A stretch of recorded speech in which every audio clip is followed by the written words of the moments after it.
지금부터 청성뇌관 유발 반응 검사, Auditory Brainstem Response 검사의 전반적인 개요와 검사 과정에 대한 설명을 드리겠습니다. 그리고 청성뇌관 유발 반응 검사의 트러블 슈팅에 대해서도 강의 드리도록 하겠습니다.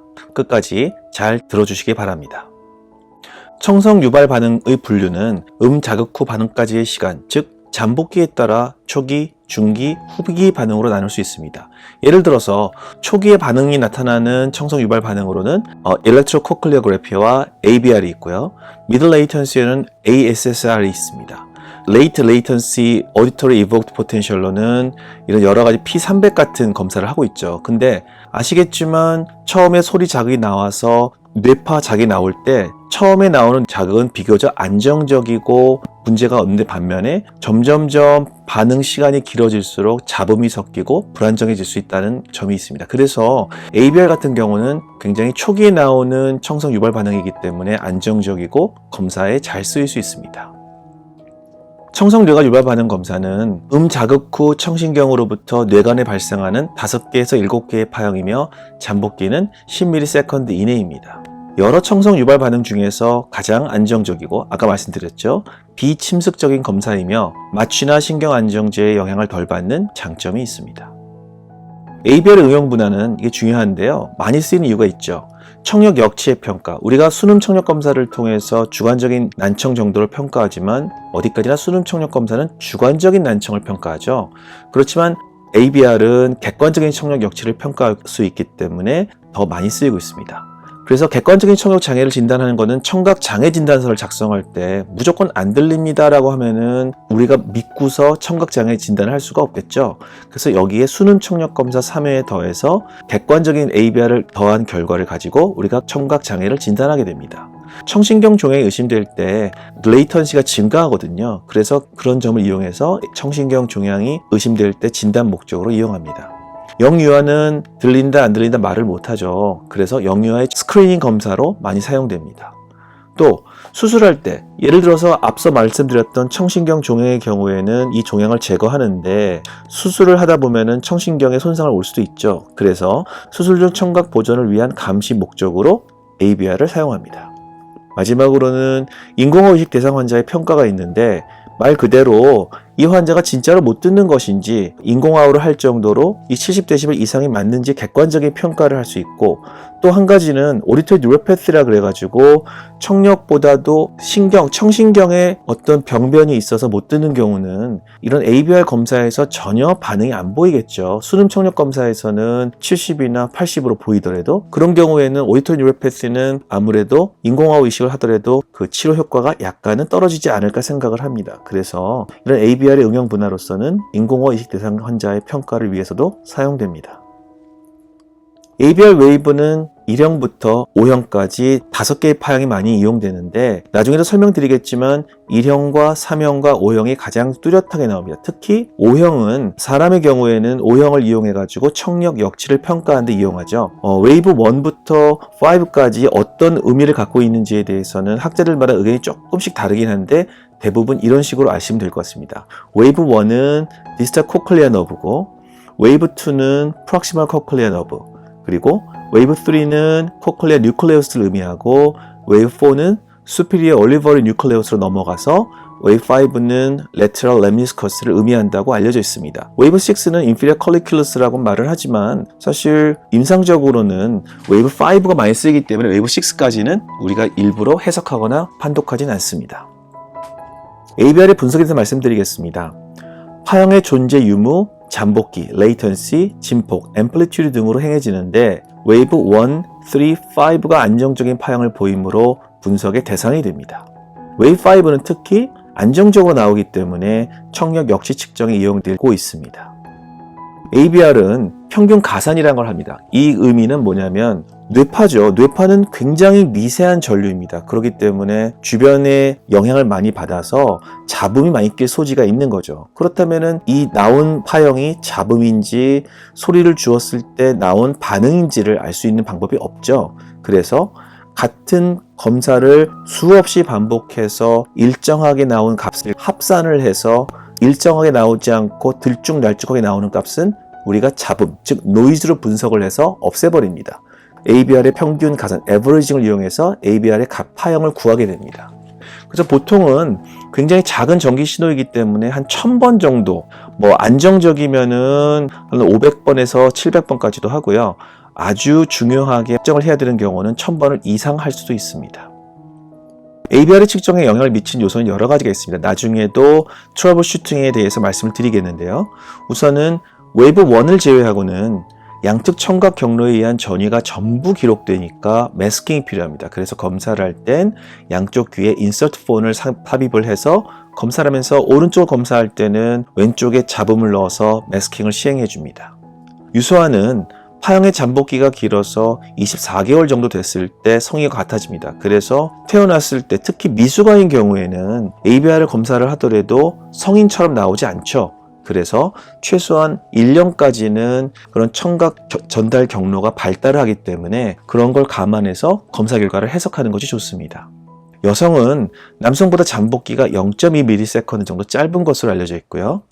정상 체온에서 1도 정도 상승하면은 잠복기, 파형이 발현되는 레이턴시는 0.2ms 정도 짧아지고 1도씨 정도 내려갈수록 이런 잠복기가 길어지고 진폭이 작아집니다. 그러면은 결국엔 체온이 점점 떨어질수록 ABR의 파형은 점점 진폭이 작아지니까 알아보기 힘들게 될 수밖에 없겠죠.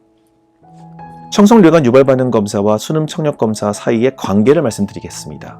ABR이 PTA보다 성인은 5 내지 10dB, 소아는 10에서 20dB 정도 높게 측정됩니다. 그래서 ABR 같은 경우에는 10dB 정도가 가장 작은 스레시홀드로 기록을 하죠. 그걸 감안해서 소아인 경우에는 10dB 정도가 ABR 스레시홀드 나와도 정상으로 볼 수 있고요. 성인 같은 경우에는 5dB까지도 측정이 가능합니다. 그렇지만 결과적으로는 정상 청력인 경우에는 ABR이나 피오톤이나 둘 다 비슷하게 좋습니다. 소음성 난청 혹은 우화성 난청을 진단할 때 ABR의 역치가 더 높게 측정될 수 있다고 알려져 있는데요. 그 이유는 ABR이 클리금을 사용하죠. 클리금은 주로 고주파수의 청력 역치를 반영한다고 알려져 있습니다. 그래서 노화성 난청인 경우에는 대부분이 2kHz보다 4kHz 높고 6kHz, 8kHz로 갈수록 점점 청력 역치가 높아지죠. 그러면은 우리가 피오톤 에버리지를 계산할 때 3분법, 4분법, 6분법으로 계산할 때는 저주파수의 청력 역치를 같이 넣어서 합산을 하지만 ABR은 주로 2kHz 이상의 청력을 반영하기 때문에 ABR로 측정했을 때의 청력 역치가 피오톤에서 측정했을 때의 평균 역치보다 살짝 더 높을 수도 있습니다. 이 환자 같은 경우는 양쪽 오른쪽 청력과 왼쪽 청력이 피오톤에서 거의 비슷한 패턴으로 보이고요. 6분법으로 계산했을 때 오른쪽이 63, 왼쪽이 64dB 정도 평균 청력 역치가 나오죠. 그럴 때 ABR로 계산했을 때도 역시 왼쪽이 60dB, 오른쪽이 65dB 정도로 피오톤 에버리지하고 ABR의 스레시홀드가 거의 유사한 것을 알 수 있습니다. 반면에 보시는 것처럼 남자 68세인 경우에 수능 청력 검사에서 오른쪽 평균 청력도는 6분법으로 94, 왼쪽 평균 청력도는 6분법으로 73입니다. ABR을 봤을 때는 둘 다 90dB에서 반응이 안 나오죠. 오른쪽 같은 경우에는 수능 청력 검사라도 94dB이 나오니까 90dB에서 안 나오는 게 당연한데 왼쪽 같은 경우에는 수능 청력 검사에서 73dB이 평균 청력 검사 결과가 나왔음에도 불구하고 ABR 결과가 안 나왔습니다. 이렇듯이 ABR이 특히 고음성 난청인 경우에는 실제 수능 청력 검사의 평균 역치보다도 더 나쁘게 결과가 나올 수 있습니다. 청성뇌관 유발 반응 검사가 있고 청성 지속형 반응 검사가 있어서 두 검사가 많이 쓰이고 있습니다.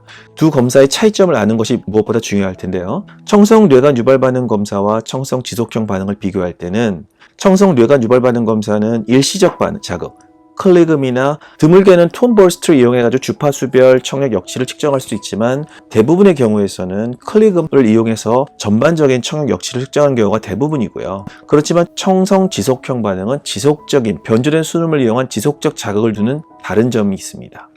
클리금 같은 경우에 브로드밴드 노이즈이기 때문에 주파수 비특이적이라서 어떤 주파수에서 청력 역치가 얼마나 다를 알 수는 없지만 반면에 청성 지속형 반응은 주파수 특이적 500, 1000, 2000, 4000Hz의 주파수의 각각의 청력 역치를 구할 수 있는 장점이 있습니다.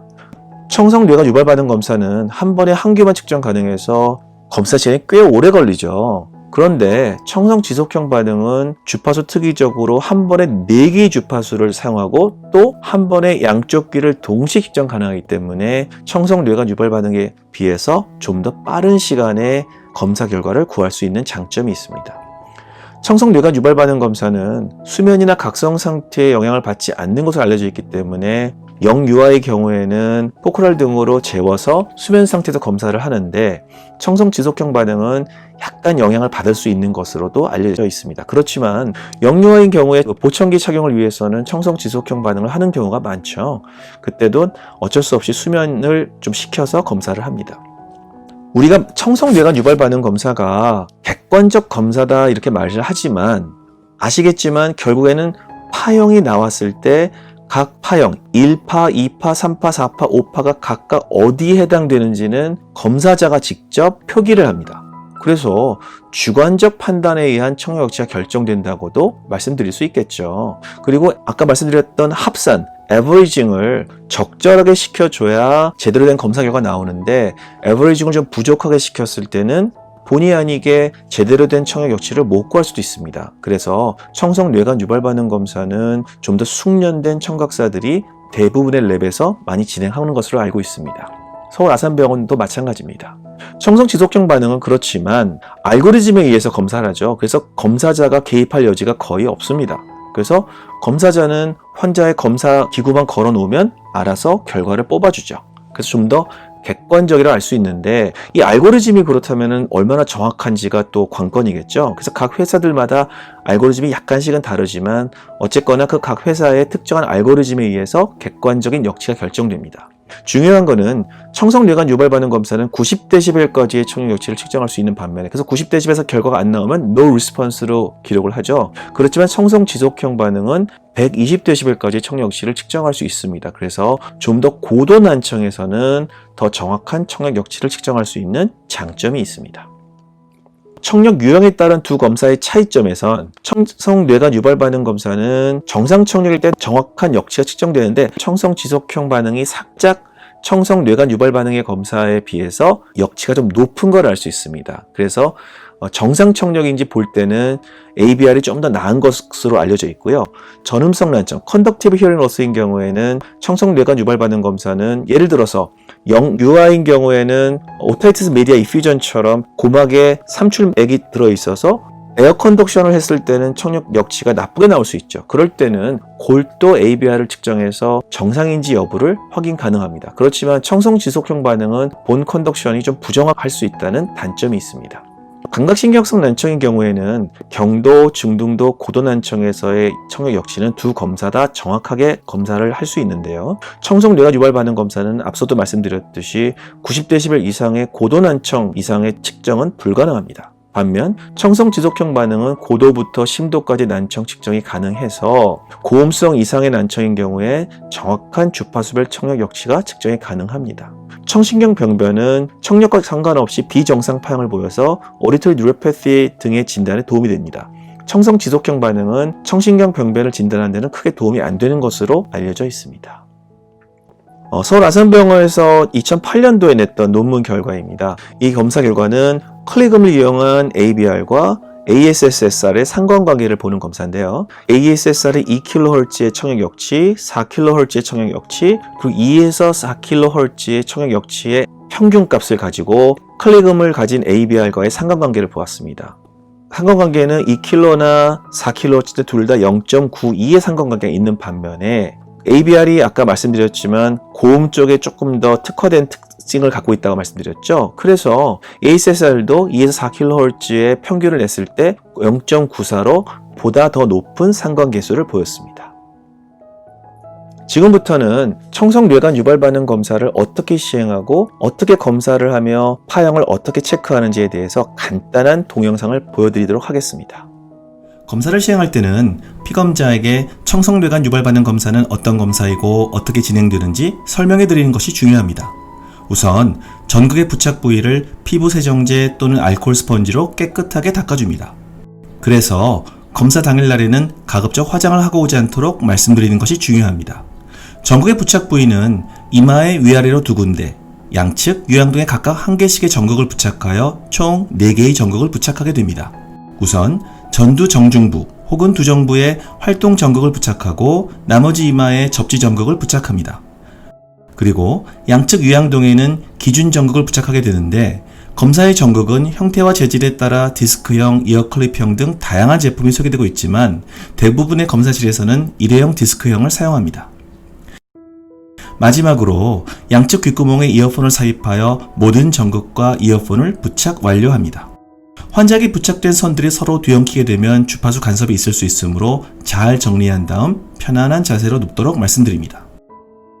이러한 청성뇌관 유발 반응 검사를 위해서 소아는 수면제 등을 이용해서 수면 상태에서 검사를 시행하며 성인의 경우에는 특히 긴장할 경우 검사 결과에 영향을 줄 수 있으므로 편안한 마음으로 검사받을 수 있도록 안심시키는 것이 중요합니다.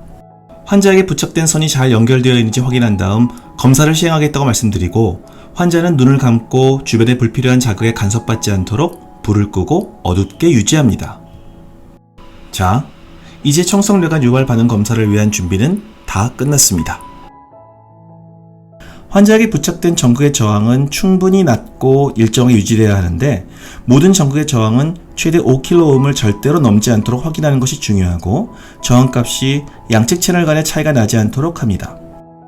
임피던스 체크를 마치면 본격적으로 검사를 시작하는데 성인의 경우에는 90dB 크기의 소리를 주어 검사를 시작, 이후 점차 소리의 강도를 낮추게 됩니다.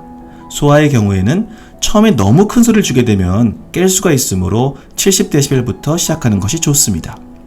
보통 오른쪽 귀부터 청력 역시 측정을 하게 되는데 화면에서 보이는 것처럼 평균 가산 처리를 위해 1000회 내외의 자극 횟수를 주게 됩니다.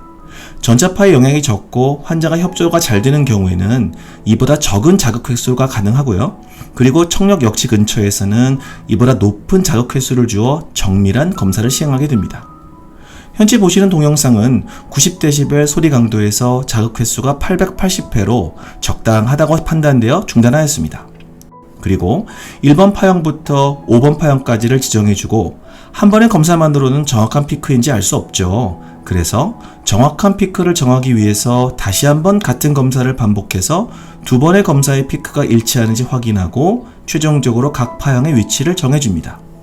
이런 식으로 90dB 강도의 소리를 주고 각 피크를 정해서 파형을 정했다면 다음으로 80dB, 70dB 순으로 소리 강도를 낮추어 검사를 진행하게 됩니다. 예를 들어 40dB에서 제대로 된 5번 파를 결정할 수가 없다면 45dB에서 다시 검사를 하여 최종 청력 역치를 확정하게 됩니다. 잘 보셨나요? 여러 번 반복해서 여러분들이 실제 임상에서 검사를 할 때 도움이 되시길 바랍니다.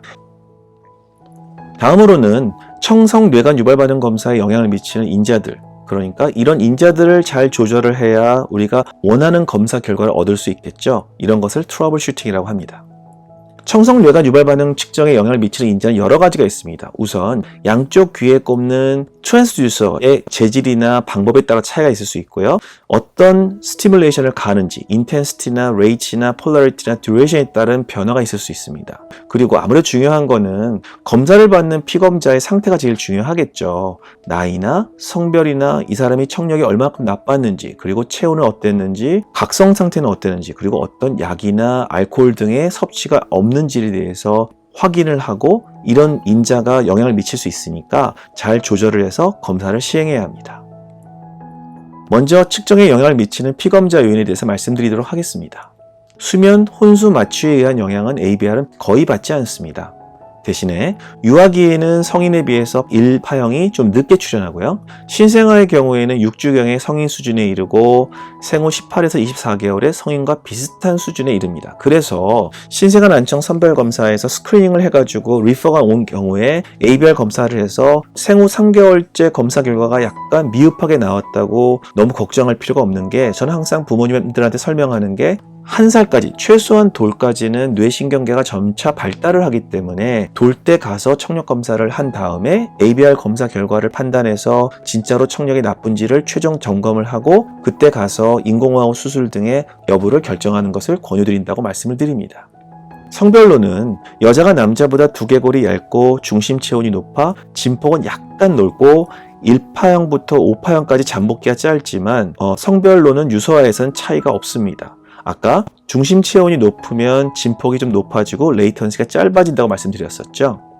다음으로는 체온입니다. 37도를 기준으로 체온이 낮아지면 와운의 전위 감소 및 시냅스 간 전달이 지연되는 것으로 알려져 있습니다. 그래서 1도가 감소하면 1에서 5형까지의 잠복기는 0.2ms씩 증가하고요. 1도가 증가하면은 1형부터 5형까지의 잠복기는 0.15ms씩 감소합니다. 그런데 체온이 너무 떨어져서 20도 정도 이하가 되는 체온이 되면은 파형이 소실돼 버립니다. 사실은 정상적으로 있기도 힘들겠죠. 청력이 난청이 너무 심한 경우에는 파형 지형, 아까 ABR은 90dB까지밖에 청력 역치를 측정 못한다고 그랬죠. 그래서 난청이 심한 경우는 파형이 지연되거나 혹은 안 나타나는 경우가 있습니다. 다음으로는 알코올 섭취, 성인의 경우에는 알코올 섭취 여부를 확실히 해서 검사 전날은 따로 음주를 하지 않도록 강조하는 것이 중요합니다. 긴장이나 각성, 특히 누워있을 때 너무 긴장을 하게 되면은 양쪽 유양돌기 근육들이 긴장을 해가지고 아티팩트가 많이 발생하거든요. 그래서 에버리지를 아무리 하더라도 아티팩트가 심해서 검사 결과가 제대로 안 나올 수 있습니다. 그래서 검사를 시킬 때는 피검자가 편한 상태에서 어디 힘이 들어가지 않고 휴식을 취할 수 있는 상태에서 검사를 하도록 하는 것이 중요합니다. 자극 기간, 강도, 빈도, 음향 극성, 발현 양상, 음향 변형계의 형태에 따라서 다양한 변화를 보일 수 있습니다. 그래서 항상 검사를 하는 검사실에서는 이러한 자극 변수가 다양하게 변화를 줄 수 있기 때문에 항상 일정하고 똑같은 형태로 검사를 시행하는 것이 중요합니다. 자극의 강도가 증가할수록 0.03ms 비율로 잠복기가 감소하는 것으로 알려져 있고요. 검사 빈도의 증가가 되면은 O형 파형의 유발이 지연됩니다. 100dB 이상의 지나친 자극에 파형의 진폭과 형태가 전반적으로 왜곡이 가능하기 때문에 너무 큰 소리를 들리는 것은 환자도 힘들고 검사 결과도 왜곡될 수 있습니다. 자극 강도에 따른 ABR 파형을 예를 들어 보이겠습니다. 1세된 남아인데요. 검사를 해봤더니 보시는 것처럼 90dB에서 70, 50, 30, 15, 10 갈수록 점점점 레이턴시가 증가하는 걸 알 수 있죠. 한 가지 재밌는 거는 동영상에서 보셨다시피 90 다음에 80dB이 없습니다. 그 이유는 뭘까요? 애기들은 깰까봐 일단 70dB로 소리를 줘서 파형이 나오면 쭉 역치를 작게 해서 구하고 최종적으로 90dB를 구합니다. 그렇기 때문에 이렇게 90 다음에 70이 나오는 경우가 있죠. 어쨌거나 이 아이는 검사가 반복될수록 전반적인 O 파형의 진폭은 줄어들고요. 그 다음에 발현되는 레이턴시는 살짝 증가되는 걸 알 수 있습니다. 그래서 이러한 진폭이 줄어들고 레이턴시가 증가되는 걸 봐서 이 다음 파형이 진짜로 파형이 안 보이는 것인지 아니면 파형이 보이는데 검사자가 미처 체크를 못한 것인지를 제3자가 봤을 때 체크를 하고 제3자에 의한 검수가 가능합니다. 임피던스가 중요하죠. 아무래도 소리를 준 다음에 이 뇌파의 아주 조그만 밀리볼티지의 뇌파를 측정한 것이기 때문에 임피던스가 조금만 높아서 저항값이 높으면 그 뇌파가 잘 안 나오고 잡음만 나올 것입니다. 그래서 여러 가지 형태의 디스크를 쓰는데 보통은 이렇게 생겨있는 합금관, 디스크형을 쓰겠죠. 측정값이 높으면 잡음 영향으로 파형 도출이 안 돼서 맨 처음에 검사를 시작할 때 최소한 5kΩ 이하 1kΩ에서 2kΩ 이하가 무조건 좋고요. 오른쪽과 왼쪽에 저항값이 차이가 없는 것이 또한 중요합니다. 잡음 영향을 제거하기 위해서는 검사기기의 전선 혹은 주변 전선을 재배치, 전선들이 서로 나란히 일직선으로 가야 간섭을 덜 하게 되는데 서로 엉켜 있게 되면은 그 전자파에 의해서 간섭을 줄 수 있거든요. 그래서 선들은 무조건 평행하게 되도록 배치를 잘 하는 것이, 꼬이지 않도록 하는 것이 중요하고요. 주변에 큰 전력을 소비하는 제품을 제한하고 검사하는 방은 차폐를 해서 외부에 영향을 받지 않도록 하는 것이 중요합니다. 자극기기 역시 인서트폰을 이용하면은 외부 소리를 더 잘 차폐할 수 있기 때문에 이런 인서트폰 사용이 효과적으로 알려져 있습니다. 자극음의 종류 및 성택은 대부분의 랩에서는 클릭음, 1000에서 4000Hz 대역의 주파수 특징을 갖고 있고 특히 2000에서 4000Hz의 비교적 고주파수 대역의 특성을 갖고 있는 클릭음을 사용하는데 때로는 주파수별 ABR의 결과를 구하기 위해서 저주파수 난청을 확인하려고 변조음을 사용하기도 합니다. 그래서 톤 벌스트음을 사용할 수도 있고요. 사용 자극의 극성 및 신호 평균수는 얼터네이팅 모드를 하면은 비교적 소음이 많은 곳에서 효과적으로 알려져 있지만 가급적이면 청성뇌관 유발 반응 검사는 조용한 곳에서 하는 것이 중요하고요. 신호 평균은 보통 1000회 내외로 하는데 만약 너무 잡음이 심해서 원하는 파형이 안 나올 때는 좀 더 올릴 수도 있고 금방 파형이 나오면 적게 할 수도 있습니다. 지금까지 경청해 주셔서 감사합니다. 건강하고 즐거운 하루 되세요.